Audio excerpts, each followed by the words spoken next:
মাত্র 1.5 মিনিটে প্ল্যান করে 2 ঘন্টার জার্নিতে ট্যুরে কোথায় গেলাম দেখতে হলে অবশ্যই তোমাদের ধৈর্য বাড়াতে হবে এবং গল্পের মেইন পয়েন্টে যেতে হবে।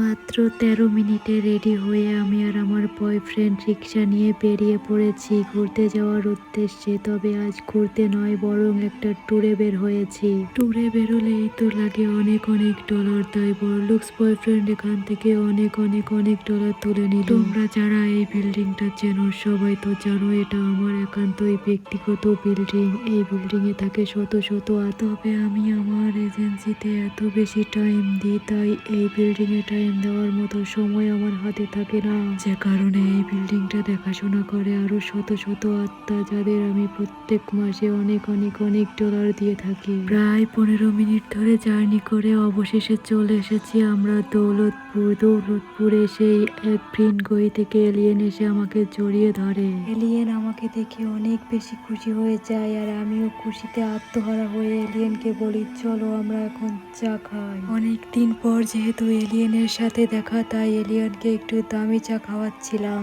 এই চাটি আনা হয়েছে বিখ্যাত মুকেশ আম্বানির বাড়ির কানাস থেকে। মুকেশ আম্বানির বাড়ির পেছনের বাগানে যে রহিমের মা ছাগল চাষ করে, সেই ছাগলের দুধ থেকে তৈরি এই চা। আমার বড়লোকস বয়ফ্রেন্ড আর এলিয়েনের গরিবস বয়ফ্রেন্ড দুজনে চা নিয়ে ঢালাঢালি লুতুপুতু করছিল। লুতুপুতু পর্ব শেষ হতে হতেই আমার মনে পড়ে গেল আমি তো অনেক বড় একটা ভুল করে ফেলেছি। এত বড় ভুল আমি কিভাবে শুধরাই? তবে ভুলটি তোমাদের বলি, আমি কিন্তু চা নয় বরং কফি খাচ্ছি, কারণ আমি এখন বড় লোক। একটা কফি নিয়ে কোটি কোটি ভিডিও না করলে কফির টাকা একদমই উঠবে না। কফি খাওয়া পর্ব শেষ করে আমরা আমাদের প্লেনে উঠে পড়েছি। আমাদের প্লেন আসার কথা ছিল 4:20-এ, 4:20-এই এসেছে। সে তার কথা রেখেছে। এই খুশিতে আমরা দুজন প্লেনের মাঝখানে বসেছি। প্লেনে উঠেই আমার দামি চুলগুলো বেশ সুন্দর করে বেঁধে নিয়েছি, না হলে জড়া বেঁধে একদম অবস্থা খারাপ হয়ে যাবে। প্লেনে উঠতেই আমরা দেখে নিচ্ছিলাম আমাদের গন্তব্যে যেতে কয় ঘন্টা লাগবে। আমরা দেখি 2 ঘন্টা 14 মিনিট। আমি আর আমার বয়ফ্রেন্ড এত গল্প করেছি যে 2 মিনিটের মধ্যেই সন্ধ্যা হয়ে গিয়েছে। 2 ঘন্টার রাস্তা বরং এখন 3 ঘন্টা হয়ে গিয়েছে, কারণ রাস্তায় প্রচন্ড পরিমাণে জ্যাম ছিল।